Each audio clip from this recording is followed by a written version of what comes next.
NewsRadio This Week. President Gotabaya Rajapaksa said he is very sensitive to the many sufferings the people have had to experience over the past 2 months. In his address to the nation on Wednesday, the 16th of March, the head of state said he is well aware of the shortages of essential items and increase in prices, and also of issues such as the gas and fuel shortage and power cuts. The president said this situation will continue for reasons beyond the government's control, though they make maximum possible efforts to mitigate this situation, and claimed he accepts responsibility for the actions he takes. The president said he is determined to make tough decisions to find solutions to the inconveniences that the people are experiencing, and have also appointed a National Economic Council and an advisory committee to assist. The president claimed he is well aware of the difficulties faced by the people, adding that Sri Lanka is not the only country in the world affected by the prevailing crisis. The president also made it a point to highlight that these crises were not created by him, stating when those who contributed to the creation of this crisis are criticizing the government today, he is attempting to immediately resolve the crisis and provide relief to the people. The president said discussions with the International Monetary Fund were held to find a way to pay off Sri Lanka's annual loan installments, sovereign bonds and others.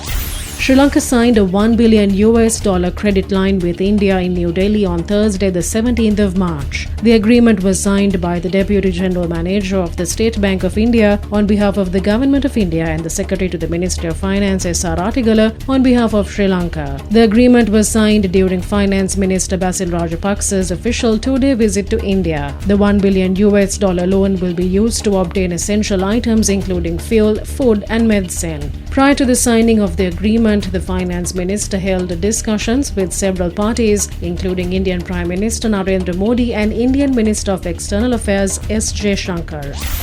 President Gotabaya Rajapaksa met with a group of officials of the International Monetary Fund who are currently in Sri Lanka on Tuesday, the 15th of March at the Presidential Secretariat. The group of IMF officials included Director of the Asia and Pacific Department at the IMF, Dr. Chang Yong-ri, and Deputy Director Anne-Marie Gouldet.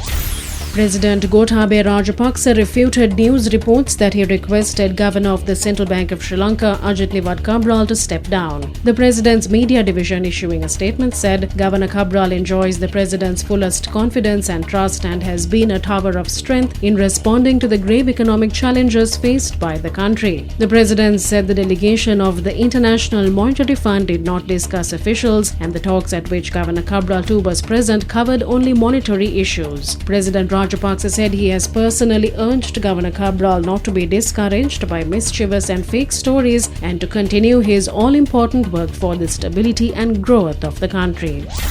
Large crowds gathered in Colombo on Tuesday, the 15th of March, to protest against the government and recent actions that have led to the public being severely burdened. Several protest marchers embarked on Colombo. The main protest was organized by the Samagi Janabalawegya. A tense situation was also reported when a group of protesters attempted to force their way into the presidential secretariat. The protesters raised placards, chanted slogans and wore armbands and headbands. They opposed the recent spike in cost of living, including essential commodities such as fuel, transportation fares, prices of goods including the shortage of goods in the market such as gas and milk powder, and call for the government to hold elections at the earliest. #GoHomeGota, #GotaGoHome were also trending on social media platforms including Twitter in Sri Lanka. Bus fares were increased by 15% with effect from the 16th of March. Following the approval of the Cabinet of Ministers, bus fares were raised by 15%, with the minimum bus fare increasing to 20 rupees from 17 rupees. The highest bus fare, which was 1,303 rupees, was increased to 1,498 rupees.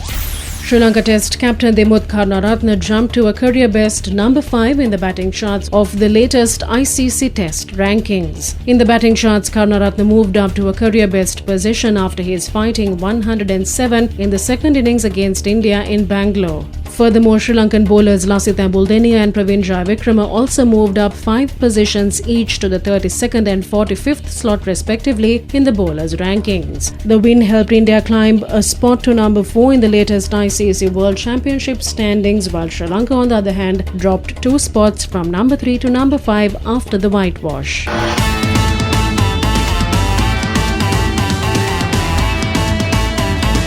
NewsRadio This Week.